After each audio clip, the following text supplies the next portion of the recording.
ஓம் ஆறுமுக அரங்கமகா தேசிக சுவாமிகள் திருவடிகள் போற்றி. தவத்திரு குருநாதர் ஆசியால் அகத்தியர் சன்மார்க்க சங்கம் தூத்துக்குடி கிளை சங்கத்தின் சார்பாக 20/5/2026 தூத்துக்குடி தெப்பக்குளம் மாரியம்மன் கோவில் வளாகம் மற்றும் அரசு மருத்துவமனை வளாகத்தில் பசித்தோர் சுமார் 350 நபர்களுக்கு புதினா சாதம் மற்றும் ஊறுகாய் சிறப்பாக வழங்கப்பட்டது. வழங்கியவர்கள் Thiru Karthikeyan and Mrs Ammu, master Tarun and Sai Nellai மற்றும் திரு காசி விஸ்வநாதன். அன்னதானத்திற்கு பொருளுதவி செய்தவர்களும் தொண்டு செய்தவர்களும் அவர்கள் குடும்பத்தாரும் எல்லா வளமும் பெற்று சிறப்புடன் வாழ வேண்டுகிறோம்.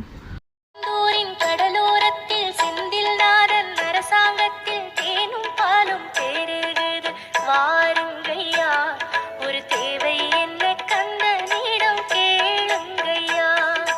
திருச்செந்தூரின் கடலோரத்தில் செந்தில் நாதன் அரசாங்கத்தில் தேனும் பாலும் தேருகிறது வாருங்கய்யா, ஒரு தேவை